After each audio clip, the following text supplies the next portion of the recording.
Hi Ava, where are we going? It's your Batangas. Ano naman sa Batangas? Open water. Louder, I cannot. Open water. Open water. With your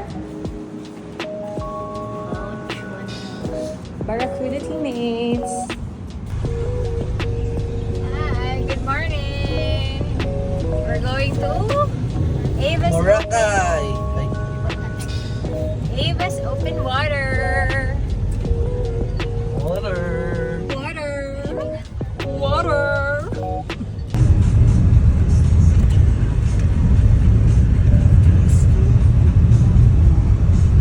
Quick stopover muna tayo sa Bag of Beans kasi sobrang antok na ni Daddy. Kaya kukuha muna tayo ng coffee at mag-relax ng sandali. We arrived 3 p.m., took a quick nap, then headed out 4 p.m. for their day 1 game. Yan.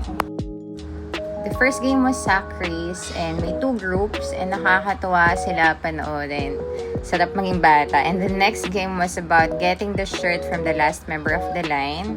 So you can see madadrag si Ava dyan at madadapa siya. But nakakatawa how she got back up.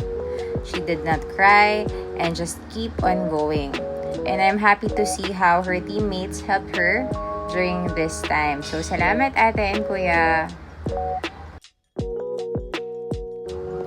Day 2, they woke up 5 a.m. at ayan, nag-warm up sila for their activity which is the open water. After nyan, nag-breakfast sila, then we headed to the ocean. Ocean, alam ko ocean, or yung gitna ng dagat. So ayan, nag-start na silang maglangoy. Ang una is yung freestyle. Napakadaming freestyle at napakahabang freestyle. So it's a requirement na dapat meron sila nung bilog na yun, yung parang safety thing. Hindi sila pwedeng lumangay nang wala yun. Ayan, maririnig nyo na si coach na sumisigaw at nagbibigay ng mga instructions sa mga kids kung ano yung dapat nilang gawin. So it's by twos, body-body system. Hindi ko alam ba't wala tong kabady sa iyo at lumalangoy mag-isa.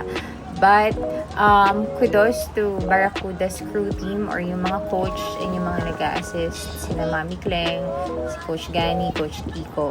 Kasi super nag-enjoy yung mga kids. So right now, the next one is breaststroke. Yan naman. So kailangan nila umikot doon sa malayong bangka and going back again here. Pero super amazing talaga yung mga endurance ng mga kids na to. Nakakatuwa silang tignan. Tsaka nakaka-proud kasi hindi sila takot sa malalim. Hindi na namin tinrack kung gaano kahaba yung na-swim ni Ava. Hindi siya naka-watch. Kaya hindi namin matrack. But all I know is napakadaming langoy yung ginawa nila. Freestyle. It's a mix of freestyle and also breaststroke. Luckily, hindi pinag-butterfly ni Coach. Pakahirap ata nun for open water. But, ayan, makikita niyo si Ava enjoying. Enjoying nga ba talaga, anak?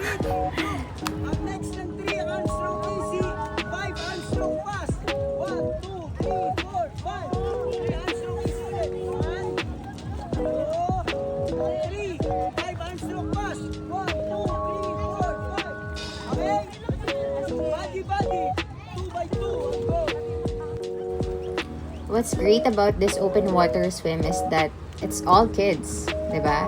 They inspire each other to swim into the deeper water.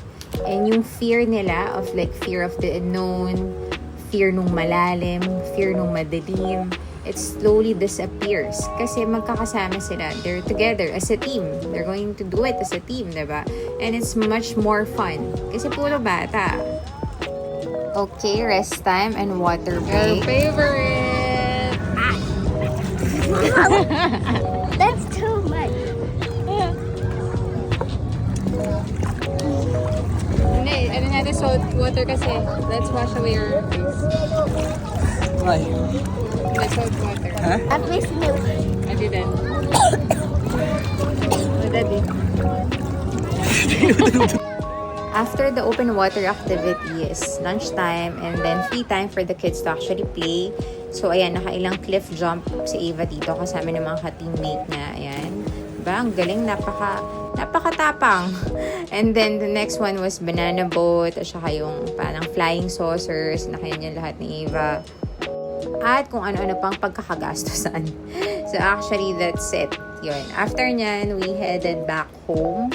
So it was really a fun open water swim experience for Ava. So again, salamat Coach Gani, Madam Kaleng, and also Coach Kiko. Thank you!